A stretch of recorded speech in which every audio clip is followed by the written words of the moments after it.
Hello, friends. It's the Cinemondo podcast. Kathy and me today. You know that actor, Mads Mikkelsen? I've heard of him.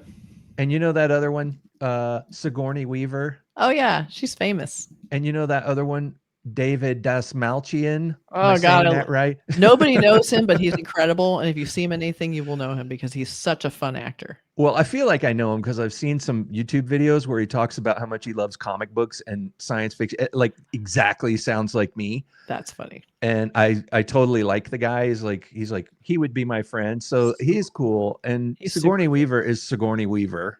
Not much more needs to be said. No, that's pretty much sums it up. And Mads Mikkelsen has worked with the director. Who's the director of this? Okay. What is it? This freaks me out because I love Bryan Fuller. He is amazing. So right.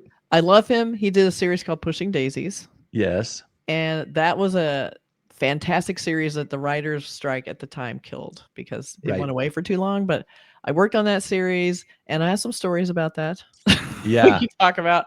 And you did some super cool stuff for that show. And it was sad when it got. Oh my God. It was so good. It got left behind. It got left behind. And it also had a great cast, you know. Yeah. So fun concept. Yeah. I mean, it had freaking Lee Pace in it. Yeah. And everybody was kind of introduced. I mean, the people known about him, but they kind of like put him on the map because it reached so many people. But that was a great series. And then also. But he also did.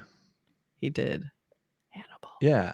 Probably one of the best series ever committed to television. And not only that, shocking about it was on NBC. This is a show with graphic depictions of cannibalism on NBC. Not only that, it was probably the most gorgeous show I've ever. It was beautifully shot. And I mean, this is a work of art. The show is amazing. So everybody needs to see this series. Bryan Fuller, Pushing Daisies, Hannibal. Please, God, watch these things because they're amazing. So what happens now? More Bryan Fuller. And more Mads Mikkelsen in a Bryan Fuller. Oh my God. So they're joining forces.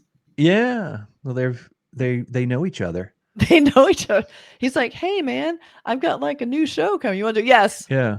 Yes, I would. Remember when we did that Hannibal together? So I don't know anything about this. It's called Dust Bunny. All we know. Okay, this is what I know about Dust Bunny. It is written and directed by Bryan Fuller. Right. Feature film directorial debut. And he's done a series. This is his first movie. Right. It was interesting. So it tells the story of an 8-year-old girl who asks her hitman neighbor to kill the monster under her bed. Oh, yeah. Okay. Dust Bunny. Yeah. Dust bunnies live under the bed. Dust Bunny. Get it? Yeah. All right. It sounds a little, I don't know, fantasy. I don't know. Should we take a look at the trailer? I have no idea. I just heard this. I haven't looked at it yet. All I saw was Mads Mikkelsen and Bryan Fuller. I don't give a shit what this movie's about. I will watch it no matter what. Yeah, that freeze frame image looks pretty cool. It looks pretty great so far. Yeah. Yeah. Are we ready? We're ready. All right. And hold the work. And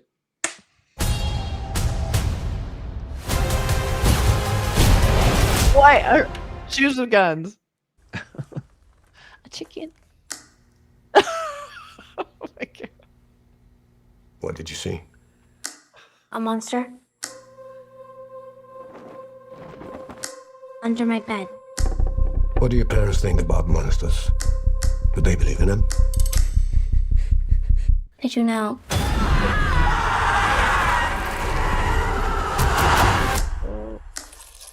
Is that enough to kill a monster? What makes you think I kill monsters? You seem like you killed all it thinks.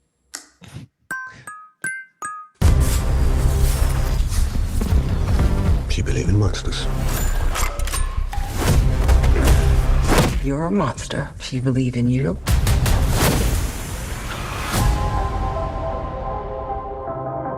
A monster didn't need your parents. Those were men that came to kill me.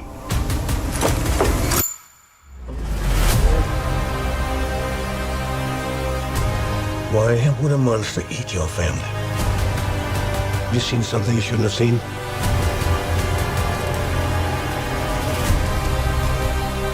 I know it's real. You think you know? You think you know.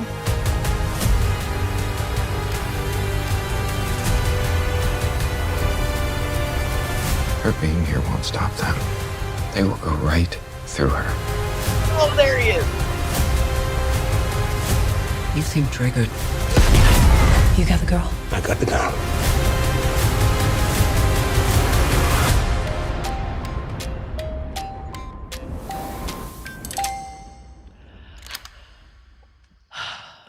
That man is a visionary. He has incredibly gorgeous fantasy visuals that are just so amazing. I mean, my God. Love It it. does have a sort of childhood fantasy vibe to it. Yep. Like you remember the movie City of Lost Children? For some reason I'm Yeah. like Yep. remembering that as a kind of a dark Roald Dahl-ish fantasy of childhood but dark, because Roald Dahl wrote for children, but it was back before people were scared of showing their children scary things too much. And they were able to sort of watch something like Charlie and the Chocolate Factory, where kids get basically kind of killed in that movie in a way.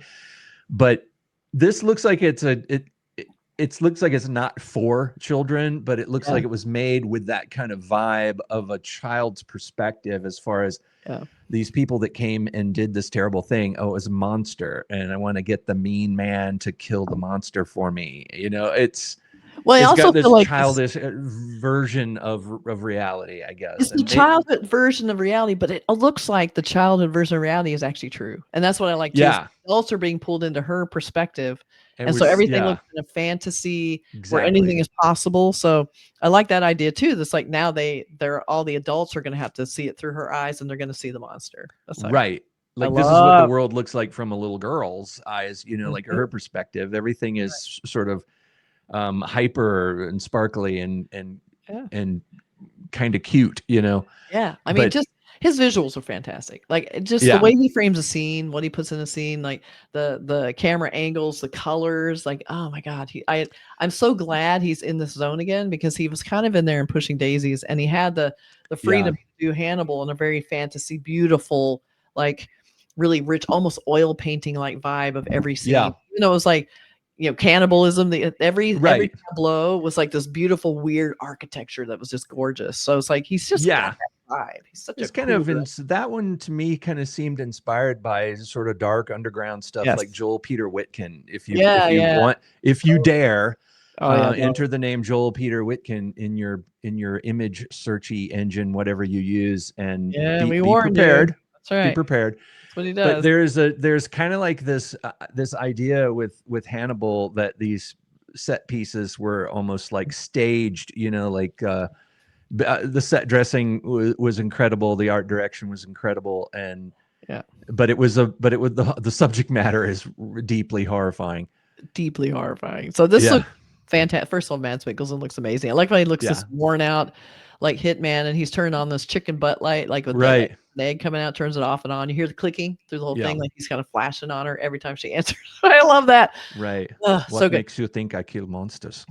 It's so good. And, so good. And then Sigourney Weaver, who I've always just loved. I'll admit it. She's great. Stuff. She's amazing. She's a goddess. Yeah, she brings so much gravitas to everything. She looks like she's playing. I don't know what she's playing in this, but she has bulletproof shoes. She's shooting with her shoes. They're guns. Her shoes are guns. I thought she was like Wonder Woman, like, sort of deflecting shooting bullets out the heels. I think. I don't know. We'll have to watch that again. Okay. Crazy. So then we have this great poster. So yes, I love the idea of this because it's Dust Bunny, but they made it kind of like with pieces of hair, almost like it's like they're weaving hair. And this Cat is lives in an this agency called Bond, and they, as much as Mid-Journey as this looks, apparently this is shot like they actually built this with hairs, like tendrils, little hairs. They actually built the type and shot it.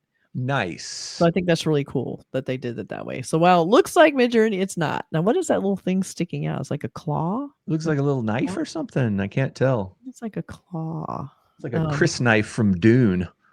Oh yeah, it does kind of look like that. Looks like almost like an antler or a tooth. Actually, it looks like a tooth or something. It's very strange, but it's very cool looking. Yeah, I don't know what that is. It's Yeah. unfortunately it's not Burk. clear It's enough, really a monster. but it looks like it's on some antique Yep. wallpaper design, like from the Yep. Haunted Mansion or something. And then the wallpaper designs also looks like everything's made out of hair or something. Oh yeah. Designs very cool. So really nice poster for this. I'm glad that they did an artful poster for this, even if it was probably just a teaser poster because there's no credit on it. Comes out in December. That means they believe in this movie. That's another thing. Right. Saying the movies come out in December means you're releasing during the holidays. That's mean the studios believe in this film because there's a lot of great movies coming out in the holidays. So Yeah. they know they can compete. Now, another thing I want to bring up is I worked on Pushing Daisies here. I did this poster. Right. I also did this poster from season 1, and that is me as a body double in the poster. And someone like taking your body. That's right. Putting a head on it. Yeah. That was me. Put the You head did on it. So sometimes I do that too when I'm doing graphics or whatever. I need a person in a shot. I did some stuff with a crime scene and they needed some dead guy, so I laid on the floor and took a picture of myself, as the victim. Sometimes the closest resource. That's so cool. So it's fun to just kind of jump in there. Now, also, it was produced by Barry Sonnenfeld, who's a thing. So the story is, I went to the screening we have a cemetery in Hollywood called the Hollywood Cemetery, and there's a lot of Hollywood famous forever there. They show movies there, and so I thought it'd be great to have a screening there. So we did it. So there's a big screening there, and all the actors are there. And after the screening, I saw Bryan Fuller and Barry Sonnenfeld standing there. And Barry Sonnenfeld wears like this cowboy hat, and I ran up to him because I love the show so much. So I ran up and I was like, "Oh my god, I did the poster. I love the show." And Barry Sonnenfeld turns on me and goes, "We were so mad about that poster. We hated that poster. We told them not to use blue." And then he ranted and railed on me. I'm just this young girl going up as a fan, and he's yelling. Barry Sonnenfeld's yelling at me. And so then I see Bryan Fuller standing sort of behind him a little bit going, I liked it. Like he's nodding, mortified that Barry Sonnenfeld is doing that. So the note to self is, do not tell anyone you did their poster because they may not have liked it. So I was so sad because I was so proud of being in this poster and loving this show and loving Bryan Fuller, and then I got killed. So anyway, tainted. It's a little tainted, but I'll tell you, they say never. They always say never meet your heroes, And so, like I said, Bryan Fuller was cool though. Right. Well, cool. Yeah. But they say, don't meet your heroes. And I've actually done that a few times too, where somebody you really respect and you kind of you gird yourself and you go up and you say, I'm a big fan. I really like so-and-so, blah, blah. And you take a chance on what the response is going to be. You don't know. You don't know what they're thinking. But, I thought that said more about Barry Sonnenfeld than it did anything else because he was mad at the studios. But the thing is, it's like, blame the studio. Don't blame. Yeah, you didn't have to take it out on you. And you were. I don't blame you, Brian. Brian, you were being cool.